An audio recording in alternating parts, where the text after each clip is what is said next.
So, and hello everybody who's there. And welcome to my Ask the Trainer series. This is about an hour long free Ask the Trainer. Ask me questions on training, behavioral, pretty much anything to do with dogs and sometimes other animals, depending on what questions come up.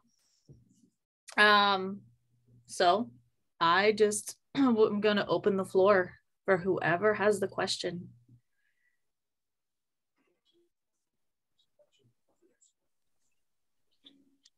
Okay. I have a question, Carrie. Yes.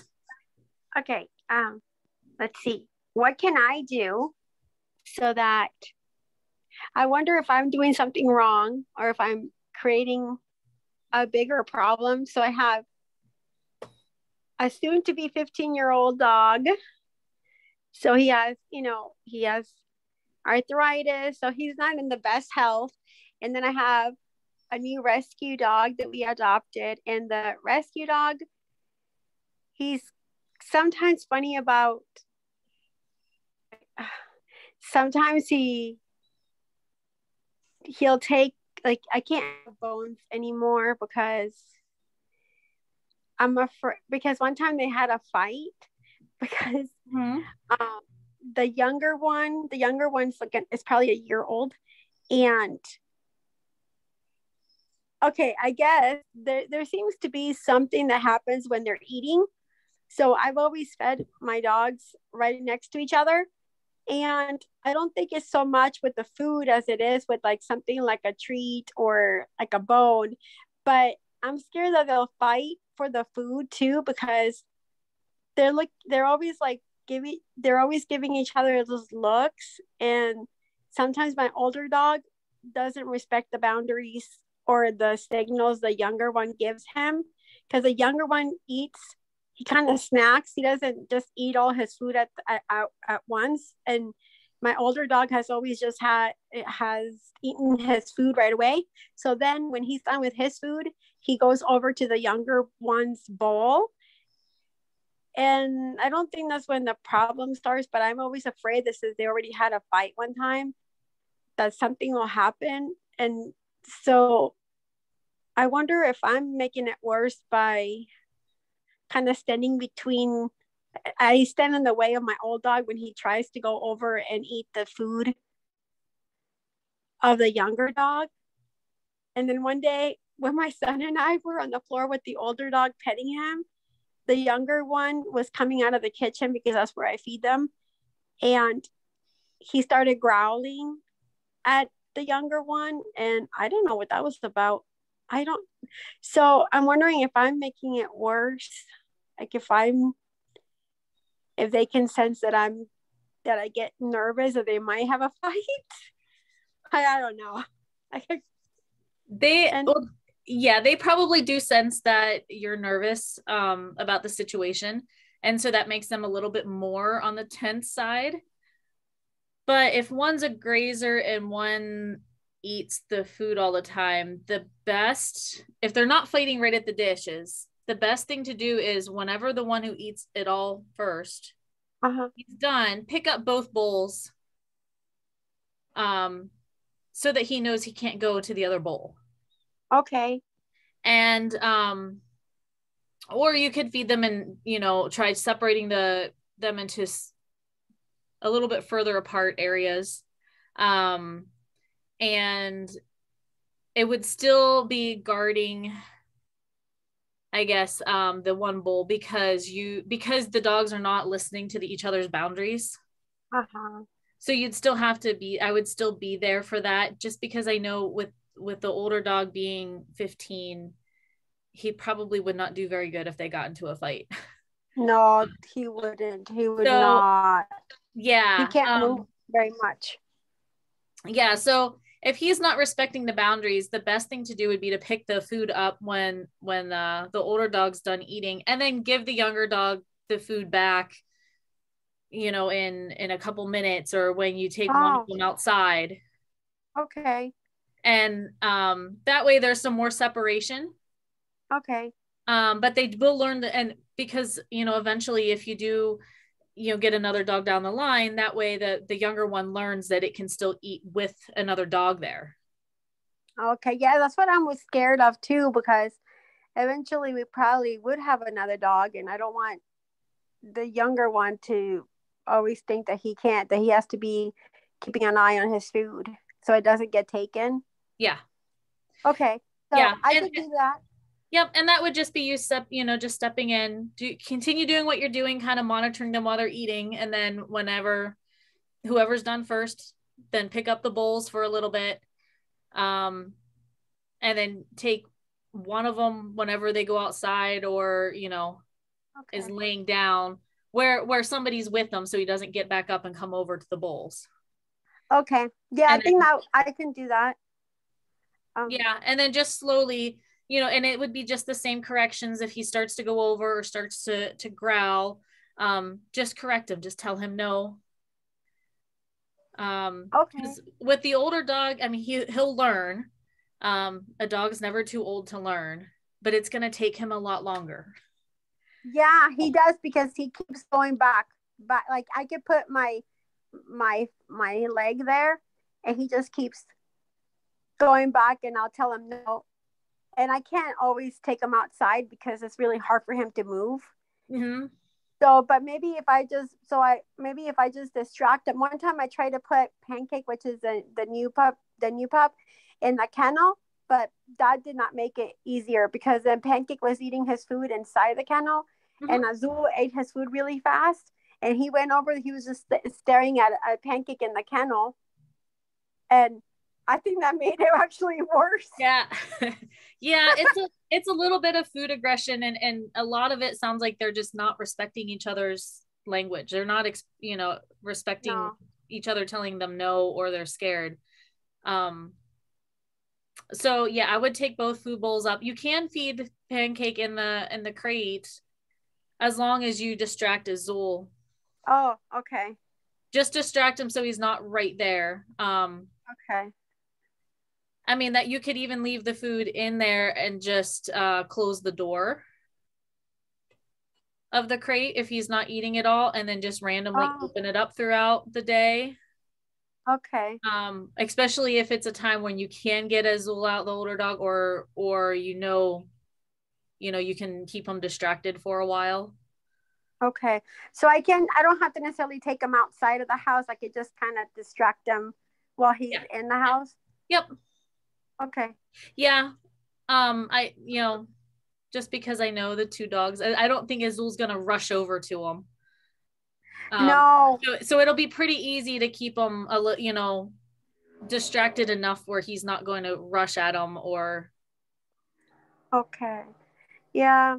I used to be able to play like find the treats around the house, but one time I hit a treat inside one of those mats where you have to find. It's like I forgot what they're called, and oh my gosh, they had a fight because they both found a treat, and it was not good. So I can't do that anymore.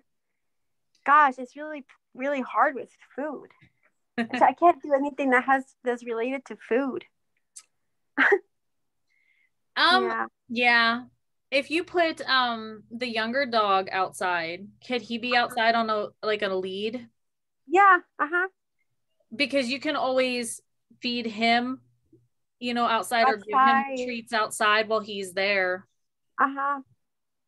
Okay. And just, I mean, that way you can do the same thing. It's just, you're going to just separating them. And if it's easier for the younger one to go outside, mm-hmm. You can. That's true. And especially with the grass coming up now. Sorry. One of my neighbors just shot off a cannon. Oh no. Hey, Jake. Here. So, the cannon gets them all the time. Yeah, I would think so. Hey, Jake, come here.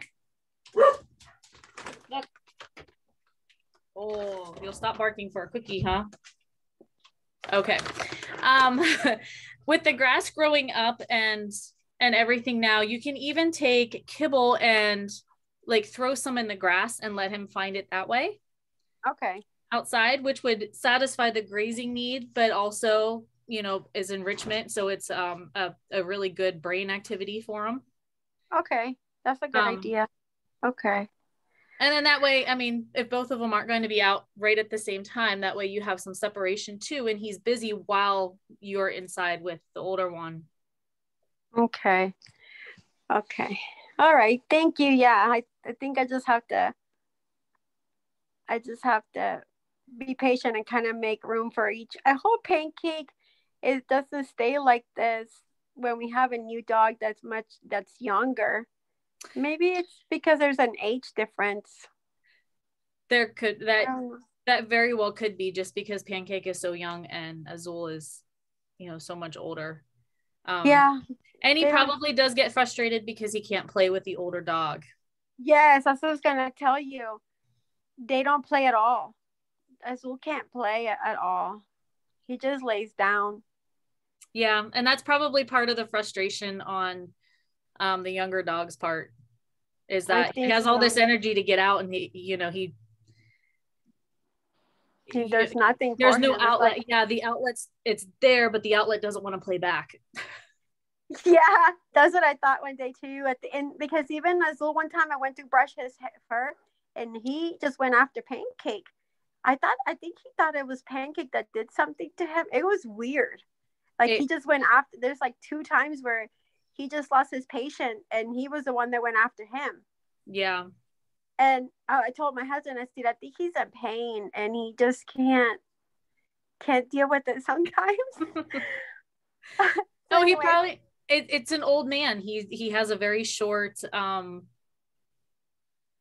guess, bubble, and once that bubble is pushed in too far or broken, then he'll snap, and that's just part of him being an old dog. Yeah, I think he'll be. Oh my gosh! You got it. It will get better. Okay. Thank you. I think I just have to let go of the fact that I used to have 2 dogs that can eat together, but for right now, Azul's not young. Pancake came from a village, so I guess I can help them. Yeah, and it's a learning curve because they have different personalities. Yeah, they do. Yeah. Okay. Thank you. I'll do those steps to see how it goes. But okay. Yeah. Okay. Thank you. Yo, no problem. Do you have any questions, Amy? I'm calling you out because. Well, yeah, I just got a situation now where my 7-month-old puppy is taking over my 2.5-year-old kennels. I call them dog cages. I call them a bedroom. And he's always going in Mickey's bedroom. He's been at this age now where he is taking toys from him, challenging him, going into his space. And Mickey's starting to fight back and claim his space back, but he doesn't. They've been arguing over Mickey's bedroom. So, I don't know. And like Mickey bedroom, he has everything pushed off to the side, and he's laying on the cold metal, the tray. And Max likes just fluff. He like blankets in there to lay on the blanket. So when I move all the blankets out, so Max's bedroom could be like Mickey's bedroom, he has a fit. I don't know. Probably personality. Sibling rivalry. One wants what the other one has. Yes, that is exactly. It's to a point now where the oldest one is tricking the youngest one. Then he falls for it. Then he gets mad. It's so cool to watch, but I'm putting them in timeout right and left.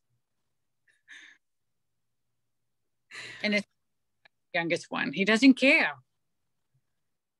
Well, it's the dynamic shift now that the youngest one's getting older. He wants to take that top role between the two of them, and he's challenging it.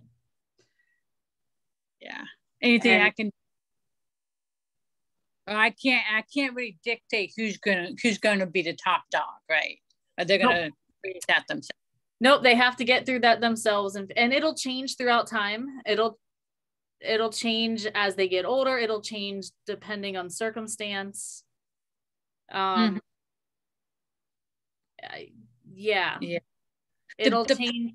So yeah, like one of them's probably more playful than the other and wants to start initiating play. True. That's true. Yep. So if there's a play time, then he's going to be the one who takes the top notch while the playtime's going on.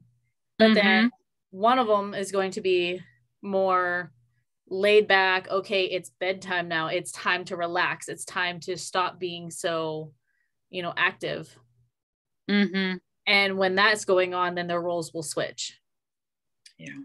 And until they figure it out and accept the roles between the two, it's just like sibling rivalry. And the best thing to do is to when they start going at it is just to separate them, but you have to let them work it out, because no matter what we do, the dogs have to work it out amongst themselves. So not much timeout will help them. They have to work it out themselves. No, what timeout will do is just force them to relax and calm down and get out of that state of mind, and then you can go again. So a little bit of background here. I have helped Amy train 3 of your German Shepherds. Yes. And timeouts are the same as relaxing, teaching your dog to relax. And so it's just putting them into a state where some people will use crates. Some people, we've talked about the method where it's with a leash, and you actually make them lay down and keep tension on the leash until they actually relax their body, and then you release tension. But anyway, it's forcing them to relax and lay down. And sometimes dogs just need that, just like kids. They just need that time to just reset. And so if they're really going at it, that's the best thing to do, is put all the dogs in a timeout. So for multi-dog households, it's either if you crate the dogs, either put them in crates or give them something where they're going to relax. So you want to give them either a food toy in a crate, or even just separating, putting one in one area, one in a different area, and just letting them relax for a little bit and then come back out. And sometimes, the fights in dogs sometimes will happen because they get overexcited or because they are just have so much extra energy and they don't know how to release that energy. So even though, it might seem like they're really mad at each other, it's not really being mad. It's just they're trying to figure out where this energy is going, and they just direct it to the wrong place. And so you put them in timeout so that that direction of energy doesn't go to the wrong place, so that they can kind of relax, so that energy will go then to relaxing, or you can redirect that energy to something else, like a chew toy or a food toy, if you want to use a food toy. Okay. Something like that. Am I making sense? Yeah. Yes. I do have a question. So Max just turned 8 months old just a couple days ago.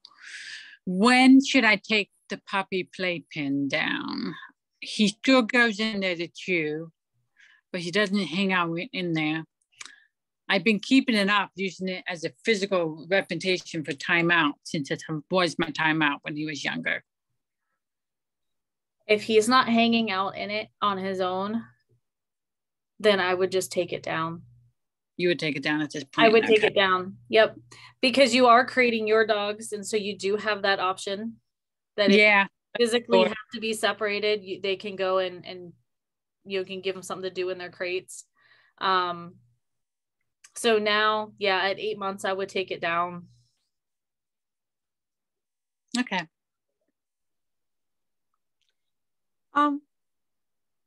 So Amy and Carrie, So is it normal for dogs to fight?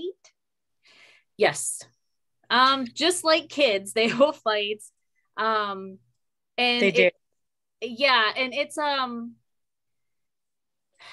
there's a difference in that fighting and that type of fighting, the family fighting versus like if it was really aggressive fighting. Because aggressive fighting, you know, there's definitely a winner or loser. When it's the family fighting, they just squabble over little things. And a lot of it is the hierarchy, like where the dog lives in the family group. Yeah. And they have different hierarchies, and you can be in, they challenge that hierarchy all the time, even with people. Domestic dogs family groups include people in the family in there. And so they challenge it all the time. And that's why when the dogs give you that look like, F you, I'm not doing that. That's challenging, you know, what you're asking them to do, because that's just normal for them. But when dogs do it to each other, sometimes it comes out as being a little bit more what we see as being aggressive. And so they'll be growling in there. There might be some barking. There might be a little bit of lunging, but not hurting. And a lot of times they don't really make contact. They might pull a little bit of hair, but that's about it.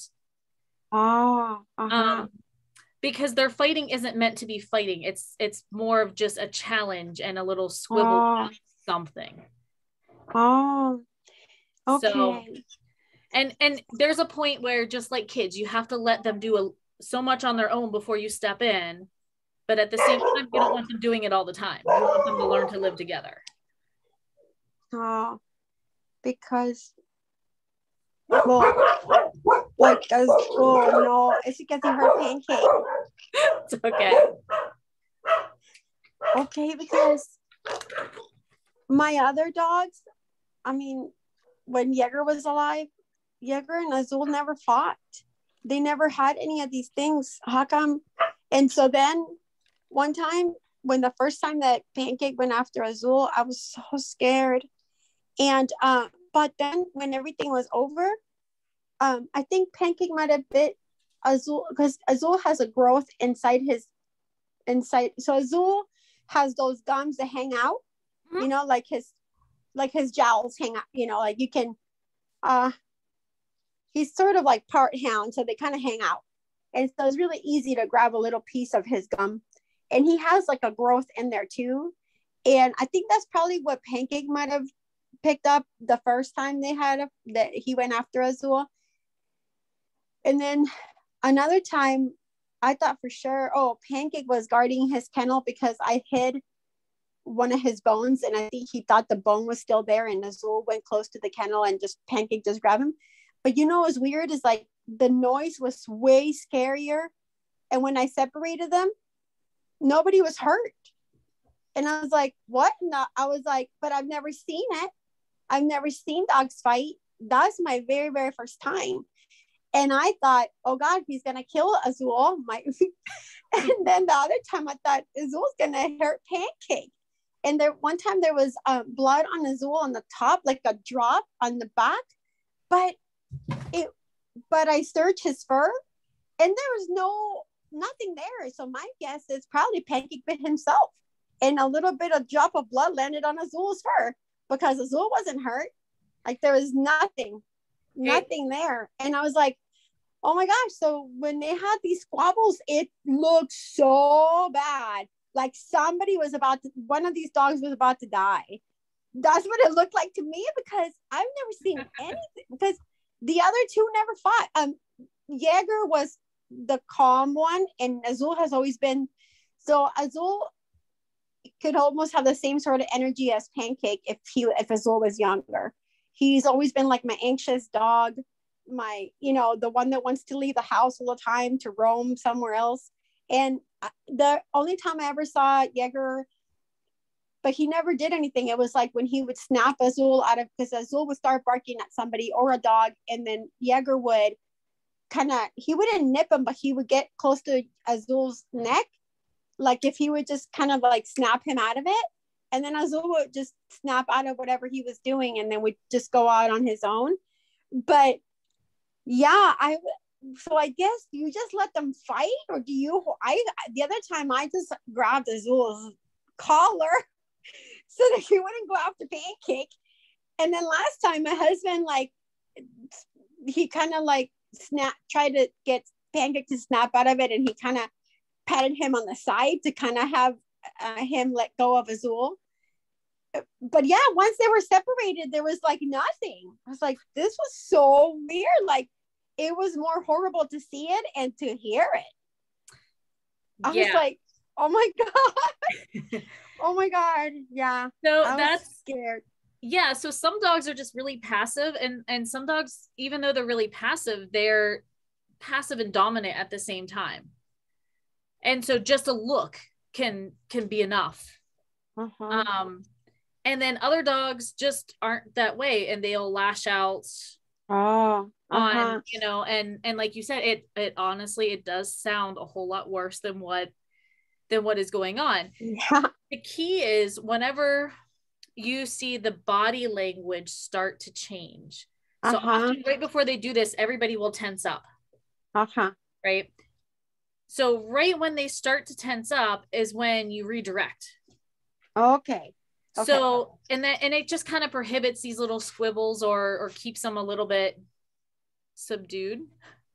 So sometimes, yeah, you just have to let dogs fight, because dogs are dogs, and no matter what we do, they're not, just, you know, they need to work it out on their own. But at the same time, you don't want them doing it all the time. Yes. And so, yeah, right before they do that, even if it's what I call friendly fight among siblings, a little squabble, is they'll tense up. Somebody will, the person who's going to initiate the fighting is going to tense up. Oh, okay. And they are giving signals to the other dog. So they're, if you look, their ears will go more erect. Even ears that lay down, they'll move the back end of the ear, you know, more forward. Okay. And sometimes the tail will go straight out. Sometimes it'll go straight up, but it's stiff. And then you'll see that their back legs get really stiff. And what they're doing is they're putting their weight, they're stiffening their back legs and putting their weight over the front of them. And it's to make themselves look bigger and look like, you know, you're more dominant. Like, and so when you start seeing that happening, that's when you want to redirect. Okay. Because it's like, there's that fine, it's that timing.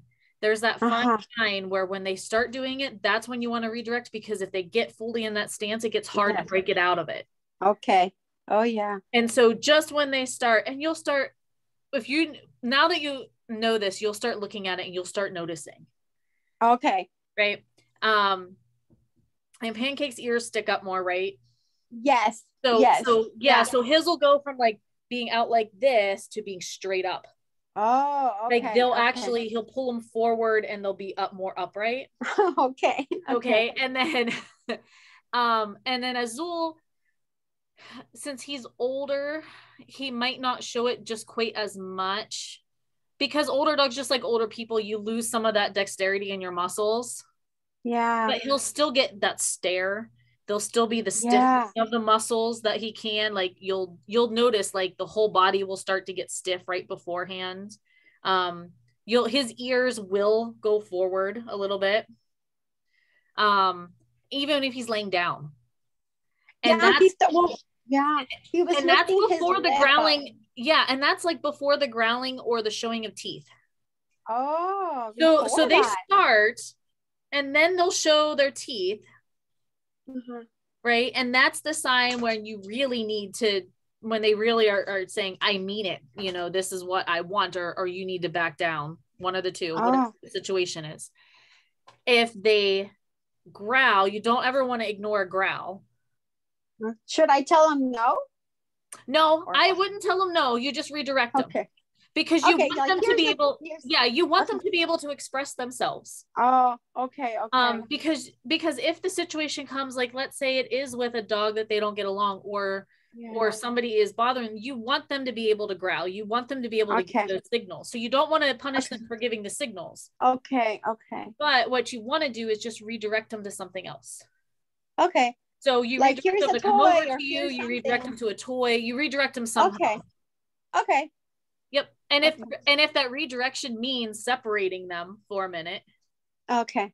then that's, then you redirect more, in your case, probably more than likely Pancake, just because he's more mobile. So you would direct him to do something else, or go play, or jump up on the couch, or, something that's, and then you praise them when they walk away. Oh, okay. So yeah, so as soon as they turn to walk away, then you want to praise them, because you want them to understand that that's what you want them to do. Oh, okay.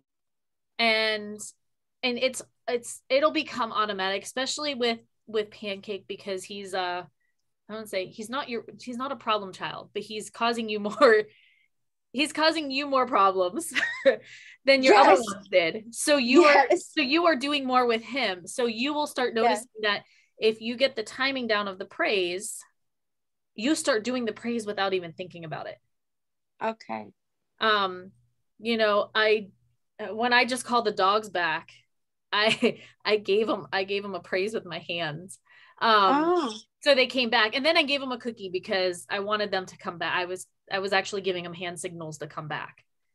The ones that were in the room. And I know you can't see that on the video because my hands are down low. But you start giving that praise without even, second guessing it. But it's the timing of the praise. So when you redirect, as soon as they start moving away, you want to pray, Okay. So it'd be like, call his name, or however you want to, get him to listen to you. So it's either whatever. Some people go like, or whatever, or call his name. And then as soon as he turns to look at you, good boy, come over here. Good boy, let's go play with this. And just make sure it's upbeat. And you'd be surprised how many of these little squibbles or squabbles, whatever you want to call them, that they that you can prevent from doing that. Okay. And especially if you see the older dog getting upset more quickly. Yeah, because the other day, I don't think that Pancake could even figure out how to get away. He was sort of cornered because he was looking at Azul like from the side, and Azul was like growling at him. And I was trying to I did tell Azul no, but maybe I shouldn't have. I could have been like, here, you want a treat, Azul? Or something like that. Yeah. So that he can just kind of relax. And then that way Pancake could have gone through. Yeah. He could have just gone through the little hallway. And a corner dog is going to react more than a non-corner dog. Because corner dogs, if you don't have an escape route, they're going to react because that's what they have left. They don't have that fleeing option. Yeah. He didn't have a way to get out of there. Yep. And so they're going to react. And so, and some of the dominant dogs that are more bullies than others, they will purposefully go after more submissive dogs and push them into a corner.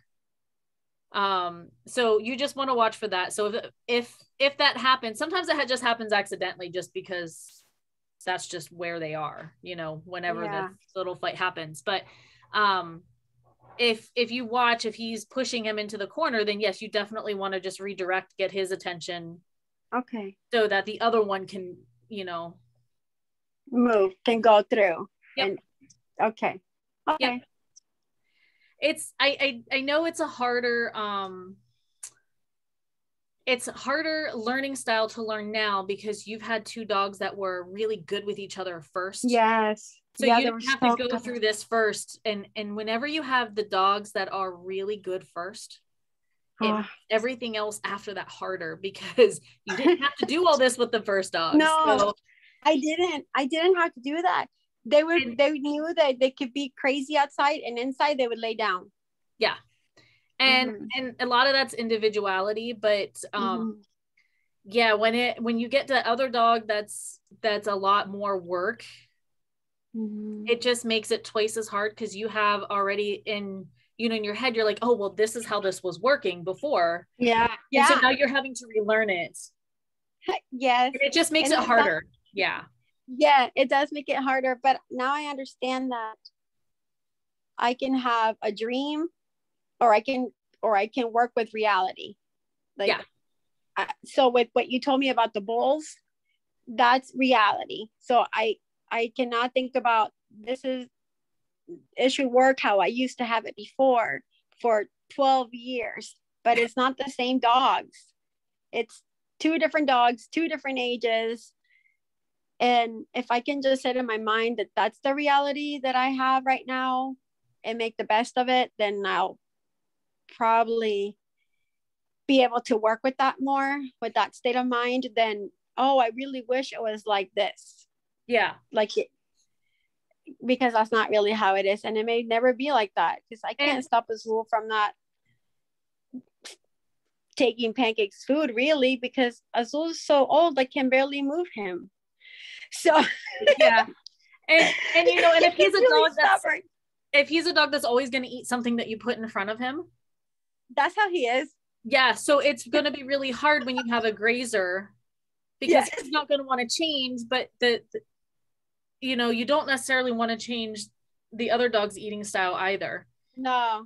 So it's kind of, either Pancake's going to have to learn how to either eat more of his food at once. Yeah. Or, you know, and honestly, taking it away, you know, giving him the chance to eat and then taking it away. That's a really good way to teach Pancake that he needs to eat his food. Oh, okay. You know, whenever you give it to him, because that food's not going to be there in 10 minutes. Okay. So it kind of works two things. It's, you know, it's going to slow down that little bit of, and it's not really even food aggression. It's more of, I want food because I want food. So it's not really food aggression, but Pancake is like, no, I don't want you taking my food. That's my food. Yes. So so you just pick the bowls up, and then that way you have your times, and that will force Pancake to learn how to you know, eat more whenever you do give him the food. Okay. And he might only eat, you know, he might only eat a little bit in the morning. You might find out that maybe he eats more if you only give him a little tiny bit in the morning and then most of his food in the evening, or. Yeah, you know? I think so. Pancake just eats differently. And maybe that's what I'll have to do. And, you know, the thing is that maybe I never had this because my other dog was a lab and he just scarfed his food right away. So even if Azul would have been slower, which he was, Azul was always slower, there was never any food left in Jaeger's bowl because he was already done. Yeah. So now he's like, oh, I have more food to go get. Yeah. Yeah. Oh. So yeah, taking the bowl away, you know, giving him a certain time to finish the food will help Pancake as well. Would you present the food again, like an hour later, back to him to eat again, to finish it, or to have a couple more bites? So at first I would, like I said, if one of them separated outside, or if you want to take a little bit more food outside for Pancake, at first I would, and see if he eats. And if he doesn't have interest in it, then just don't give him any more until the next feeding time. He's not going to starve himself. Yeah, that's true. So if you do see him like wanting to get into the food before it's feeding time, or he's acting like, I want food now, then you just have to kind of work and see what his schedule is and see what you know, because he might just, dogs are really weird. I have one that sometimes doesn't eat for 2 days before he decides to eat a bowl of food. Really? And it'll sit there for 2 days before he eats it. Because the other dogs none of my dogs right now chow down their food all at once anymore. Okay. So they'll actually let it sit there. But if one of the other dogs is hungry, they'll just go over and eat his food, and he just doesn't get food until the next time I feed. And it's very evident that if he left it and he didn't want to eat, when I do give him his food, he'll go over there and stand there and scarf it all down. So they won't starve. You know, they will eat whenever they're hungry. It's just some dogs prefer 1 meal a day. Some dogs prefer 2. Some dogs, you know, are grazers. And when you have a dog that prefers that's not a grazer and a grazer, then the change has to be with that grazer a little bit. Okay. To eat more at once. But there's workarounds, and that's what I said. Taking up that food a couple minutes after or when Azul is done eating is a good workaround, because that tells Pancake that he has that much time to either eat Okay. or you're taking the food away. And then, yeah, I mean, offer him for the first couple of times you do that, offer him a little bit later, see if he wants it. If he doesn't want it, then just don't feed him until the next time, you're feeding the dogs. Okay. And he'll learn. He won't associate. He'll learn. And he won't associate me taking the food with Azul being there and done with his food. Dogs don't know that stuff, right? No. Oh, okay, good. And you just take both bowls away. Oh, okay. So you're just picking up the food bowls.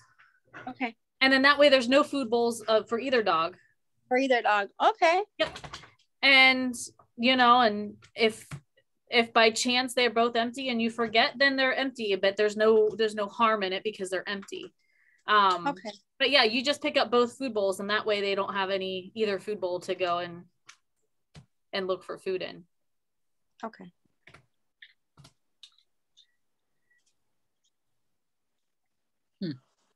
I see a question, Amy. I was just thinking, like, my oldest one, since he's 2.5, he started skipping out on breakfast. But I'm thinking it's summertime, and he just wants to be physical first before he can eat. Yeah, and it's challenging with that. And there's seasonal differences too. Dogs, just like people, tend to eat more in the wintertime when it's cold. So if they have access to it, they'll want more. And so a lot of times, depending on the dogs, you kind of change the amount of food you're giving them when the weather gets hot or cold, to balance out what their activity level is and what they're doing and their calorie intake.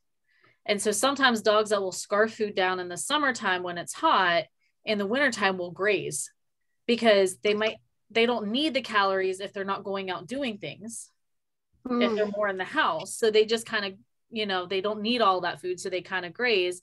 But if you're going out and doing stuff in the wintertime, besides like your normal walk, so like if you're going out snowshoeing or skiing or something,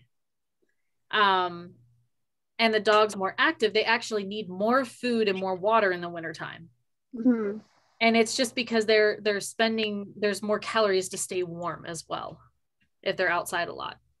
So you kind of have to look at your environmental factors to, and figure that out too. I mean, all the dogs I've ever had have kind of skipped meals in the summertime when it's gotten hot, because they just don't want to eat. And then in the wintertime, I hardly ever have any food left in the bowls after mealtime. They scarf it all down. So you kind of have to look at that too and figure out your food, the food and the activity level. When will my puppy step up and be like, hey, I want to eat. Hey, I need this? When will he let the older dog step down? My dog, the older dog, let me know when he has to go potty, when he needs to eat, or when he needs a snack. The puppy doesn't. He's so quiet about it. He doesn't say anything. How can I encourage my puppy? Be like, okay, you got to start to begin to tell me these things. You can't rely upon the oldest one to tell me. If the older dog is not home or not inside, he waits. So he won't tell you to go out. So that's an individuality trait. It would just be working with him the same way. You go out, and his signs might be really subtle. Yeah. And so it's picking up on his signs and just being really subtle about it. And you just pick up on his signs for when he does it. But have you thought about doing bells or a button on the door? Oh, I do. I do. Every exit door has a bell. Got So three bells. do you have them both ring it when when they have to go out? Well, the oldest one, no, it's only good if I'm paying attention. it's here. These things.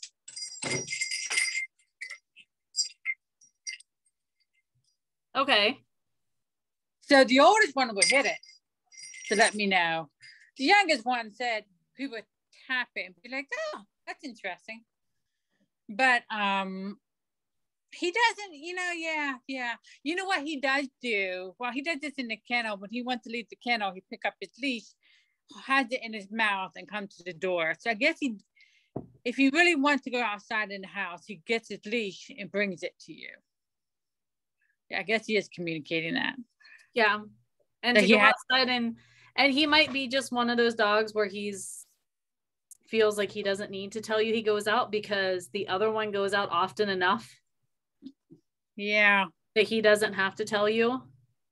But when you do have them by themselves, if you have them by himself, either outside or inside, praise him when he does tell you. Okay. You want to keep doing, just like he's a puppy in your potty training, you want to keep that praise going each time. To let him know that this is working for me and you. Yes. Yeah. So that, yeah, it's just like potty training extended.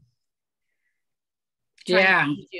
But yeah, it's praising him as soon as he tells it, and then it's just keep going through that routine of, okay, let's go potty, go up, hit the bells, and then go out so that he knows. Yeah. He's so vocal. To teach them how to hit the bells louder, you can teach them to actually touch the bells. And so you're teaching him a touch command. So you're teaching him to touch or push the bells to make the sound.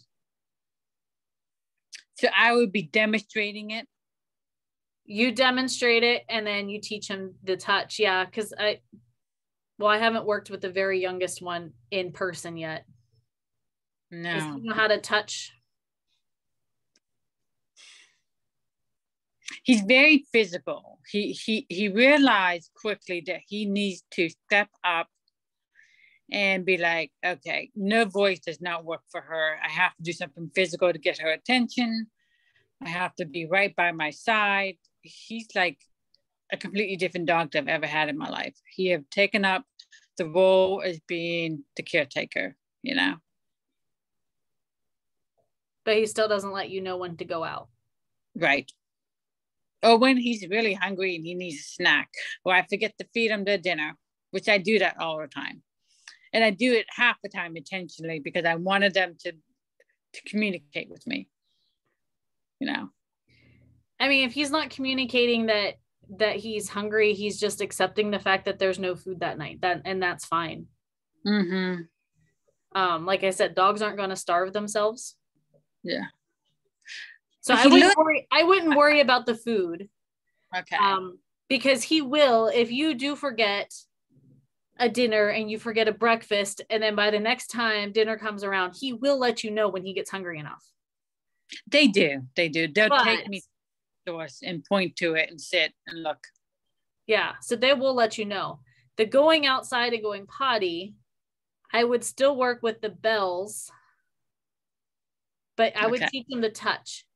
You teach them to touch your hand first, and then you move on to the bells. Okay, hand first and bell. Okay, I'll try that with him. And in that way, he knows to actually touch the bells to make the sound. By the way, he peeked his head out and looked and tilted it, Carrie. He's like, what?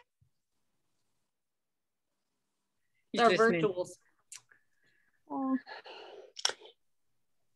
So cute. So with what Amy was saying about her dog, her 2.5-year-old dog, her dog lets her know that he's hungry or it needs to go outside. Well, my dog, Pancake, I want to teach him a different way to tell me that he needs something, because Pancake nips me. He pulls on my shirt first.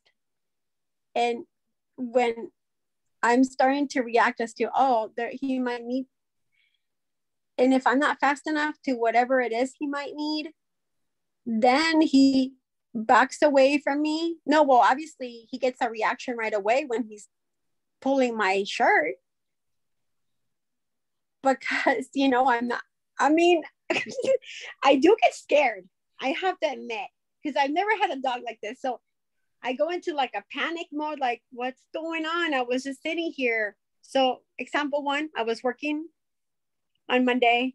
Pancake came into the room, pulled my shirt. And that's usually when he's hungry or he's bored. So he pulled my shirt first, and I was like, what? I think I always say, what? I always looked at him, I'm like, what? And so sometimes when I say what and I make eye contact with him, he'll start barking and he'll start going backwards. So he'll go backwards, and then he'll crouch. So he'll lower himself. And my heart starts racing, like, oh, what's going to happen now? You know, like I'm anticipating something. And so then he'll start barking at me, and then I'll tell him sit or no, or like, usually it's like sit, or what is it? Or something like that.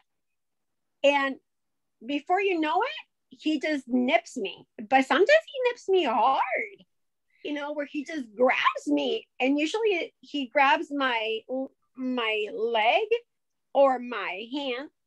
And I'm like, and sometimes I can get him to sit, but sometimes it's almost like if I'm telling him something, it's like I'm aggravating him more.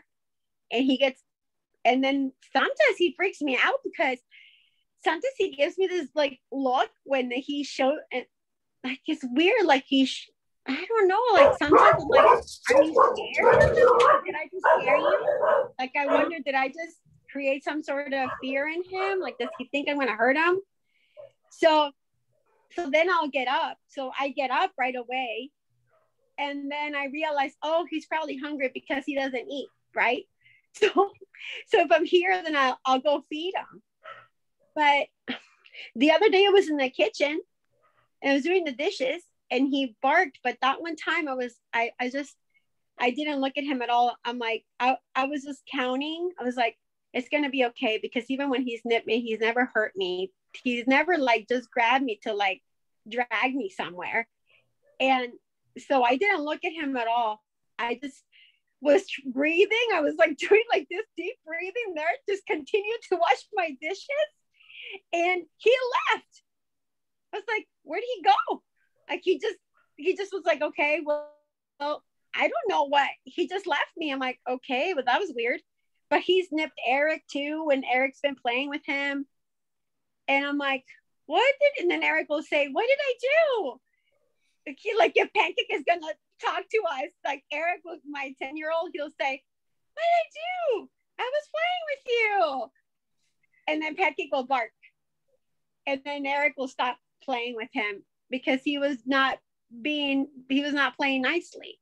But I just keep thinking, I know Pancake wants to communicate, but how can I teach him? I will listen to him. I'm here. I love you. And I not just like, I care about you. Like, I'm not going to not feed you, or if you need, he doesn't. Yeah. Like, I don't know how to tell him. I don't know how, sometimes I don't know what to do when he's doing that. I don't know why he crouches. I don't know what that means. So I don't know what that means when he goes down on the floor. Does he go down on all fours, or does he just go down with his front feet first? Or does he put him?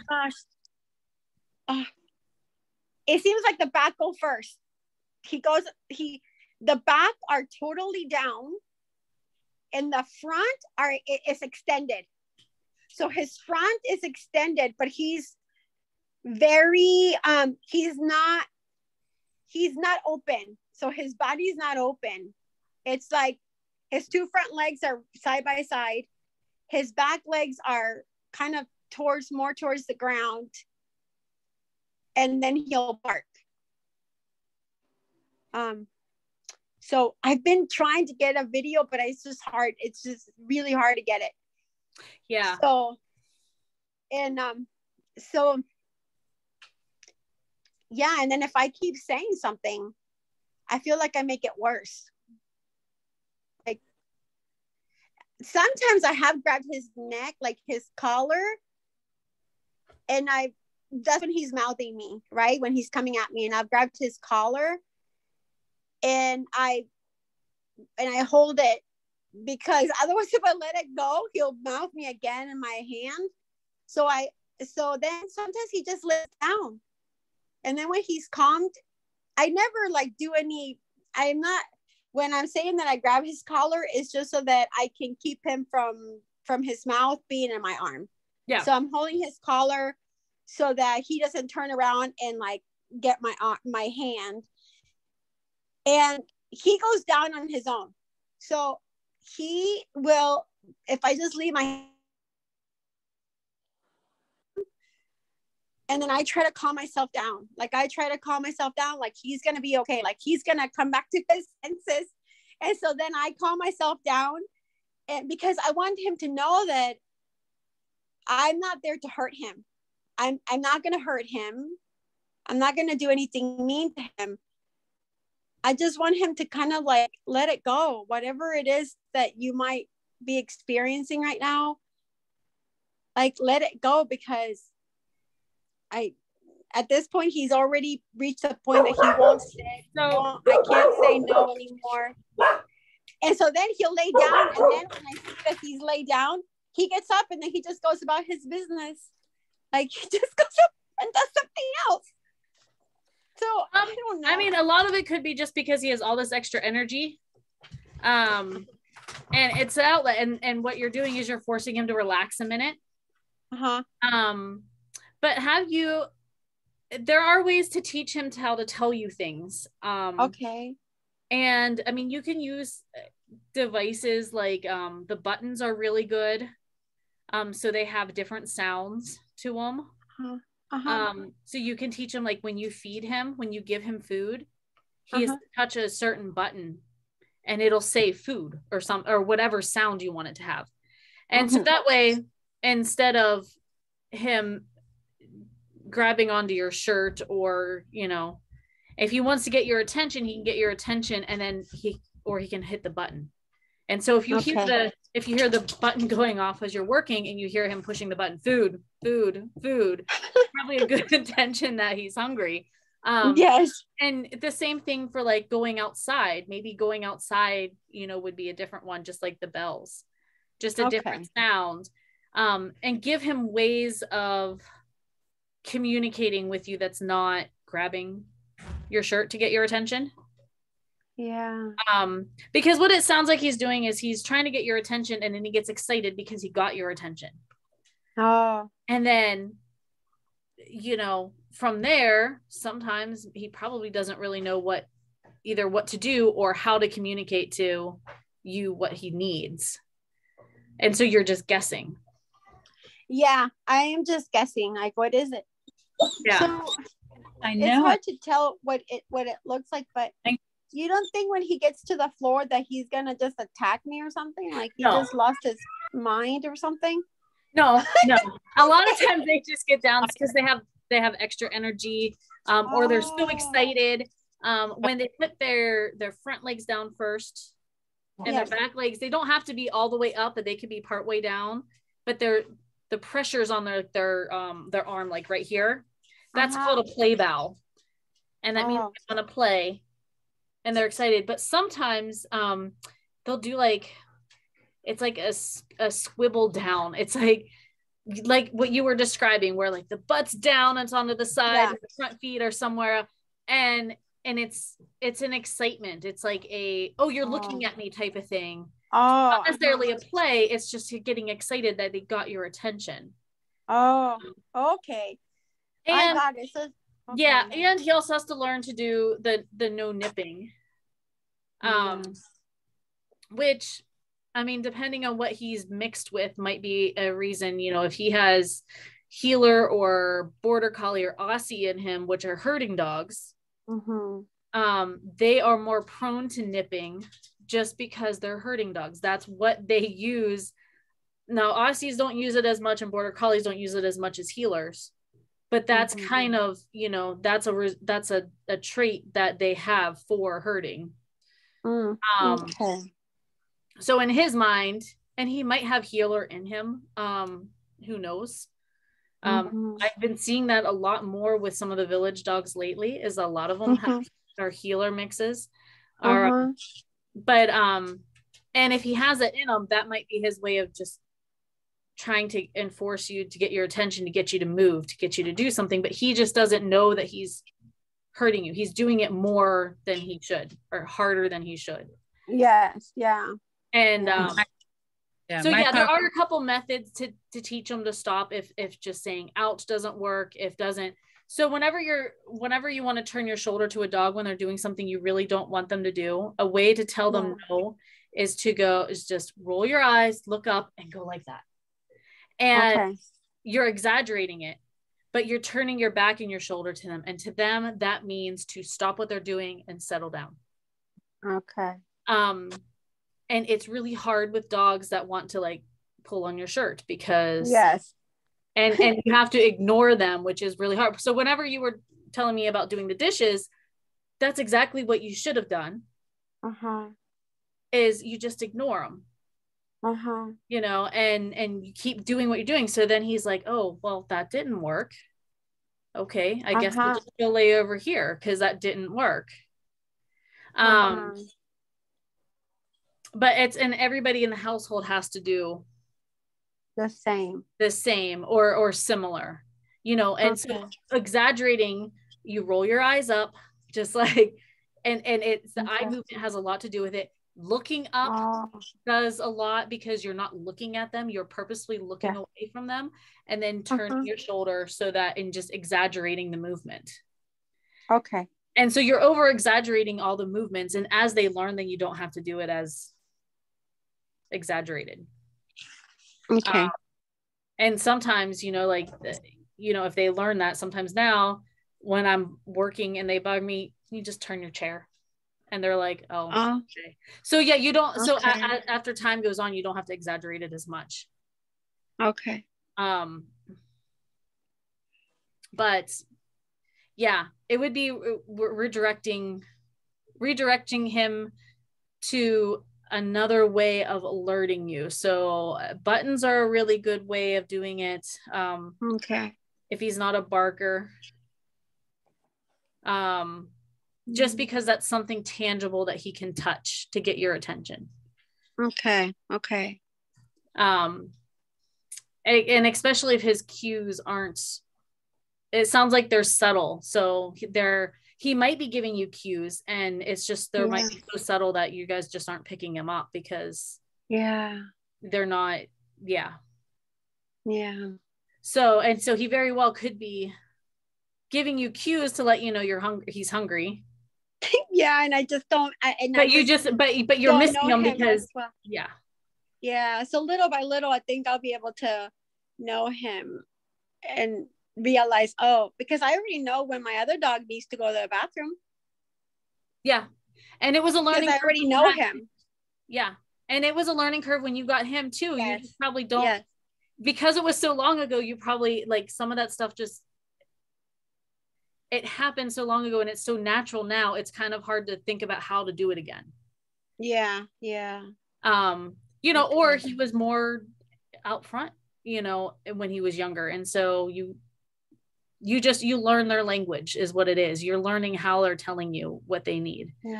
And so if you can't figure that out, then then you can give them another way to tell you. And that's where like those buttons and bells and stuff come in. Is you're teaching them just a different way to express what they need to you. I mean, it could be as simple as, if you pay attention, if he always goes over to his dish, or always goes over to where the food is and hits it or something. He does. He goes to the counter. So if he goes to the counter and he's hungry, then maybe it's time for food. to give him a snack. And yeah. But as you're picking those bowls up and as he's learning that he has to eat or the food goes away, some of that will change because it takes a while for that food to digest in their system. So as you start doing that, it's kind of like a domino effect. Sometimes when you try one thing, it'll help a lot of other little things throughout. So as he gets used to maybe eating more at once, so his stomach is full. Yeah. It might make him be able to relax easier. Okay. Because then he's not hungry. He's not looking for that food. Yeah. And that could be a lot. He might just be hungry. That might be all the nipping is. Maybe every single time he's hungry because he's not eating all of his food at once. Yeah. Or the other dog is stealing it, when he leaves it.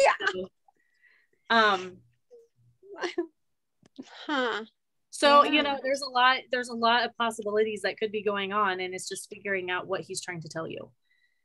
Okay. But so it's 10 after 8. All right. But thank you very much. This was very good. I will put this recording up on Facebook, and let me stop the recording now. Thank you.